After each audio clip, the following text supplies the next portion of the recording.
Thank you so much for joining me to talk about Moana 2. I'm so excited for the sequel to come out, as I'm sure everyone else is, as are you. Christina, as the producer of Moana 2, tell me how you go from, I mean, you've got to have that financial background, I know, but how do you bring that into being a producer for such a big film like this? Well, I'm so lucky to be able to work with my fellow producer, Yvette Marino, and it's just amazing because for us, we both worked on the first film, so we have such a deep love for these characters and these worlds. And for us, it's really making sure that we earn it. We're lucky enough to work with the best animators in the world, to have such an amazing cast, and it just makes it such a joy every single day. There's always our little fire drills, but overall, like we're so thrilled and lucky every single day. And Hua, you portray Moni, right? Am I pronouncing that correctly? Okay. And you are, I guess, the narrative backbone of this story. Tell me about playing this and the responsibility that you have in this role. Oh, it's been huge. I mean, it's been a huge responsibility. It's been a huge blessing to be part of such a story. You know, Moni is, I like to say, is everybody's best friend. He's so whimsical. He's so charismatic, warm-hearted. And I think, you know, my childish, like Disney-loving self comes out so much that it's so easy to like kind of tie into like who Moni is. You know, Moni is the biggest fan of Maui, and I'm the biggest fan of Disney. So it's like, it's so easy to geek out when you're like reading some of the lines and just kind of bring that character to life. But more so, you know, like we've had so many, we have Auli'i Cravalho and Dwayne "The Rock" Johnson, Right. you know, returning to the film, as well as amazing actors like Nicole Scherzinger and Temuera Morrison, all of which are Polynesian descent, you know? Okay. So to come into the cast that has that background and that has raised that standard with the first film, you know, there is a little bit of pressure that we put on ourselves to Right. bring that same standard to life. But all in all, it's a super proud, fulfilling moment, and it's something that I can't wait for everybody to see. Very good. And Hua, you are Polynesian, that is your background, and you come from a family of performers, is that correct? Yeah. Tell me, who in your family has really influenced you to become the person that you are today in entertainment? It's impossible to say one. I'm blessed with amazing parents that come from a Polynesian performance background and a performing arts background. My dad was an actor. My mom's been an actress. They've both modeled, danced, sang, played music, the whole shebang. And you know, growing up, they were never forceful about any of that, but they just always wanted to make that an opportunity for us growing up. You know, I gotta thank my brothers. My brothers have been an incredible inspiration, a driving factor. You know, growing up, you hit high school and things take over. You know, you want to do sports and whatever, and maybe, you know, impress the girls or something like that. Maybe. But it's that little sibling rivalry that kept me playing music, because my brother would start learning a song and I'd be like, oh, I want to play it better than him, you know, like all those types of things. So we kind of have such a tight-knit family that really help to propel one another. And I'm really grateful for all my family that's brought me to this point. And you both have said what a fan of Disney you are, and growing up with Disney. We all have grown up with Disney. And Christina, tell me, what Disney film was it that really spoke to you as a child, and now you're like, oh my gosh, I'm with the Disney company. How cool is that? I mean, there's so many. Growing up, I would say probably Little Mermaid. Oh, The okay. music is so incredible. And actually, as an adult, the first Moana, I'm not actually just saying this because I'm biased and I worked on it, but the first Moana is my favorite CG film.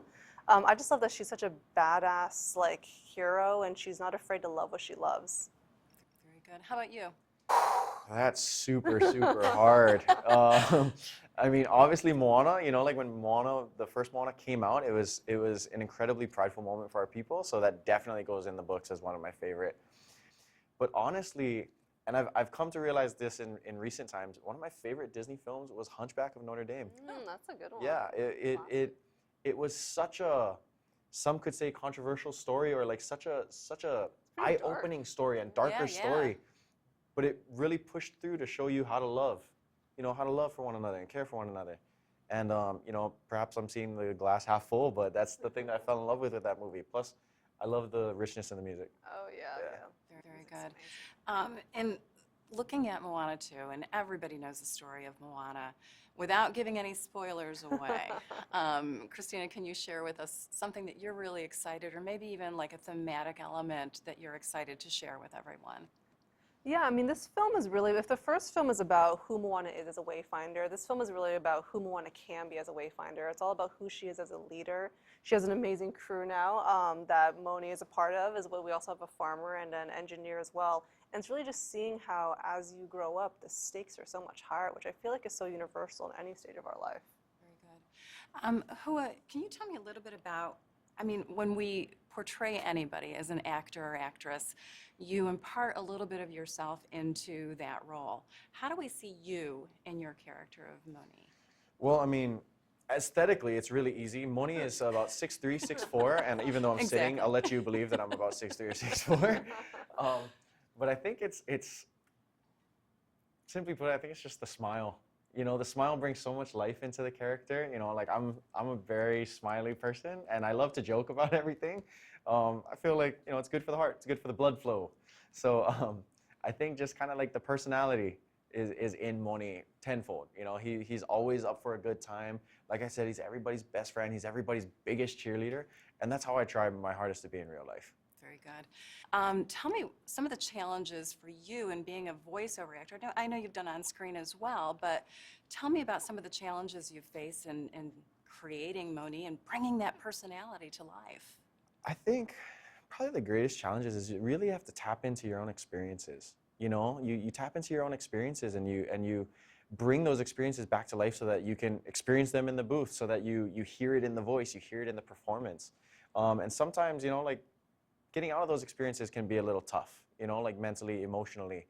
But I'm so grateful that we have such a great directorial staff that creates a world for us that is so happy and so pure and is so full of love and joy that it's so much easier to get into that mindset, to get into that character and perform to the best of your abilities. And are you in the studio with all the other actors at the same time, or is this something that you record on your own? So I was super blessed that I got to do a bunch of the film remotely from Hawaii. Okay.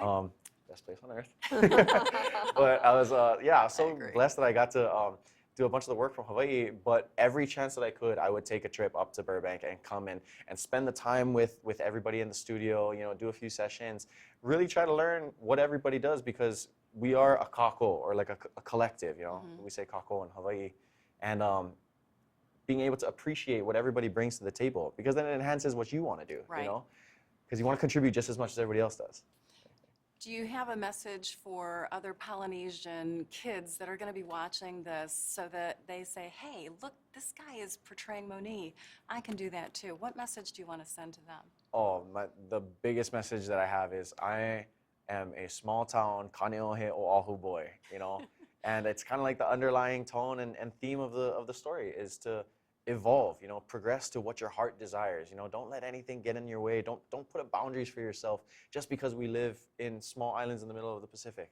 You know, thank goodness for technology. You can do so many things now, and just strive for your dreams. Wonderful. Thank you both so much for talking to me thank you, about Pam. Moana 2. I'm so excited for everyone to see it. We Thank can't you. wait. Thank you.